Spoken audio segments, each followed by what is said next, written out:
Welcome to CoreLogic's housing market update for October 2024, brought to you by First National Real Estate. The latest housing data shows values are still rising, at least at a macro level, but the pace of growth is losing steam and conditions are becoming more diverse from region to region. Nationally, housing values rose 1% in the September quarter, the lowest growth in the National Home Value Index over a rolling 3-month period since March of 2023, when the market was moving through the early phases of the current upswing.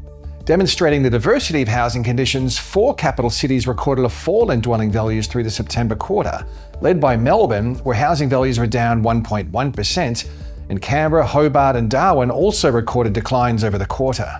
Sydney home values have continued to rise. However, the 0.5% increase through the September quarter was the lowest growth result since the 3 months ending February of 2023, when values were down by 0.3%. The mid-sized capitals, which have led the pace of capital gains through most of the upswing, are also losing momentum, although the growth conditions continue to significantly outpace other capitals.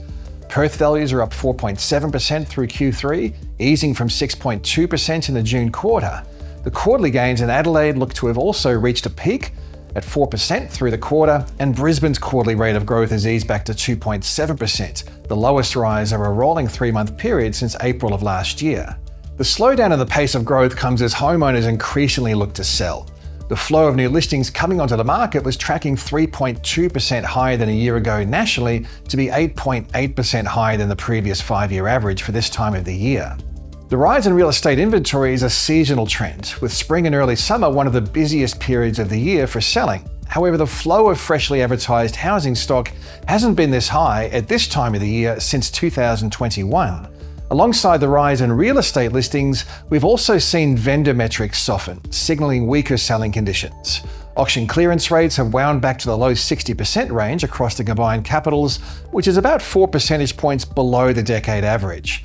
Similarly, homes sold by private treaty are staying on the market longer, with a median of 32 days to sell nationally through the September quarter, up from 29 days in the June quarter and 27 days a year ago. Growth conditions across regional housing markets have also eased, with the quarterly trend in the combined regionals index reducing from 2.3% in the 3 months ending April to 1.7% in the June quarter, and more recently to 1% over the September quarter.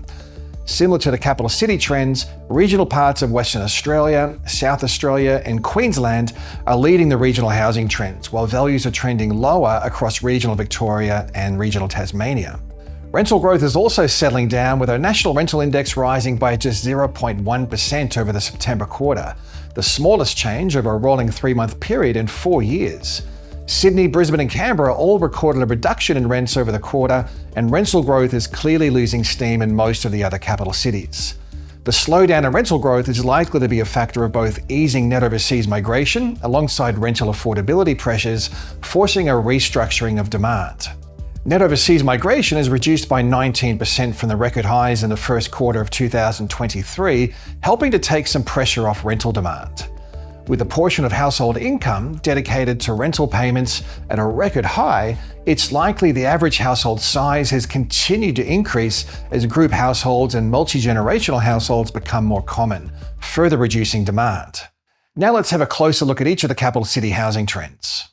Sydney home values lifted a further 0.2% in September, the 20th straight month of growth, but with values up just 0.5% through the quarter, this was the smallest rise over a rolling 3-month period since February of 2023. With 1 month of spring now behind us, Sydney listings are rising, tracking 7% above levels at the same time last year and 14% above the previous 5-year average. Higher stock levels are good news for buyers and can be seen in clearance rates slipping to below average levels, and homes are taking longer to sell by private treaty, with a median of 32 days on market compared with 28 days a year ago. Melbourne continues to move through what has so far been a reasonably shallow downturn, with values falling 1.1% through the September quarter. Since moving through a cyclical high in November last year, the market's now down 1.9% to be 5.1% below the record highs set back in March of 2022. Listing numbers have tracked higher through spring, 8% higher than a year ago and 21% above the previous 5-year average. With market conditions now favouring buyers, Auction clearance rates have fallen to below average levels, and homes are taking longer to sell by private treaty, with a median of 41 days on market compared with 27 days a year ago. Brisbane's housing market has moved through a 20th straight month of growth, with dwelling values up 0.9% in September to be 14.5% higher over the past 12 months. Although values are consistently trending higher, the pace of growth is clearly losing steam, with a quarterly gain of 2.7%, the smallest since the 3 months ending April of last year. Listings are also trending higher through spring, tracking 4% above levels at the same time last year, but still holding 26% below the previous 5-year average. Despite the rise in listings, sellers remain in a strong position, with homes selling in a median of just 20 days through the September quarter. Adelaide housing values rose another 1.3% in September, on par with a rise in August, with little evidence that growth conditions are starting to slow down. The 4% rise in values through the September quarter has added approximately $31,000 to the median value. Listing numbers are starting to track a little higher, but with advertised stock levels holding 12% lower than a year ago and 33% below the previous 5-year average, the spring season remains in favour of sellers over buyers. Homes are selling with a median of just 26 days on market, down from 31 days a year ago. Perth housing values continue to rise through September, with values up a further 1.6% over the month, adding approximately $12,730 to the median value. Although values are rising rapidly, some heat has left the market, with the quarterly pace of growth easing from 6.2% in the June quarter to 4.7% in the September quarter. The subtle slowdown in value growth has been accompanied by a gradual rise in advertised stock levels, with fresh listings coming to market 3% higher than a year ago and 6.5% above the previous 5-year average. Despite the lift in vendor activity, the market remains well in favour of sellers. Total advertised supply is holding more than 40% below the previous 5-year average, and homes are selling with a median of just 11 days over the past 3 months. Hobart dwelling values fell a further 0.4% in September, continuing a run of weakness that's been evident since the market moved through a peak back in March of 2022. Since that time, values have fallen by 12.5%, the largest decline from peak across the capital cities.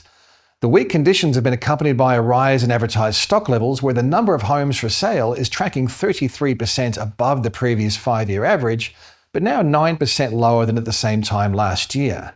With advertised stock levels holding high, buyers have plenty of choice and not much in the way of urgency. Homes are selling in a median of 51 days, the longest selling time of any capital city. Darwin home values nudged 0.1% higher in September. However, the subtle rise wasn't enough to drag the quarterly trend back into positive growth territory, with values down 0.7% through the September quarter. Unit values continue to be the main drag on the market, with values down 1.2% in the September quarter, compared with a 0.4% fall in house values. Darwin continues to show, by far, the highest gross rental yields, averaging 6.8% compared with a national average of just 3.7%. Canberra recorded a 0.3% fall in dwelling values in September, taking the market 0.9% lower through the September quarter, which shaved approximately $7,500 from the median value. The unit market has been the weakest segment, with values falling 1.4% in the September quarter, double the rate of decline recorded for houses, down 0.7%. Both house and unit rents fell over the quarter, down 0.5% and 1.6% respectively. The immediate outlook for housing markets is for further growth in housing values, at least at the macro level, but a continuation in the gradual loss of momentum and increasing diversity across the cities and regions. Upside factors for housing conditions include improving sentiment amid a slowdown in inflation, tight labour markets, and a consensus that the next move in interest rates will be a cut. Household balance sheets are also benefiting from tax cuts and energy rebates that could help to lift sentiment and borrowing capacity, while real income growth would be supported by a further slowdown in inflation. Additionally, constraints on new housing supply look to be entrenched due to squeezed profit margins for builders, scarcity of trades, and significant competition with the public infrastructure sector. An ongoing undersupply of newly built homes will naturally keep a floor under housing prices and rents. A cut to interest rates is looking likely either early next year or even late this year, which will provide a boost to borrowing capacity and should help to support a further lift in confidence for households to make high commitment decisions, like buying a home. However, other downside factors may at least partially offset these upsides. housing remains unaffordable across every metric. The portion of household income required to service a new mortgage for the median income household was at record highs in the June quarter at 50.3%. The dwelling value to income ratio at 7.9 is only marginally lower than record highs, and it would take 10.6 years for a household on the median income to save for a 20% deposit to buy the median priced dwelling, assuming they can save 15% of their income each year. While lower interest rates will help to improve serviceability, mortgage rates or housing values would need to come down significantly or incomes rise substantially before affordability metrics return close to average levels. A further rise in real estate listings is likely as the seasonal upswing in vendor activity continues. Higher advertised stock levels should provide buyers with some additional leverage at the negotiation table, a factor which is already dampening selling conditions and helping to take some heat out of the market. If the first month of spring is anything to go by, purchasing activity isn't quite keeping pace with the flow of new listings. Markets where stock levels have lifted the most are unsurprisingly the weakest from a values perspective. A further rise in advertised supply is great news for buyers, but for vendors it means more competition and the potential for a further softening in selling conditions. There's plenty of trends to keep across as the spring selling season progresses. If you'd like to keep up to date with all the property sector updates, make sure you tune into the news and research pages of the CoreLogic website.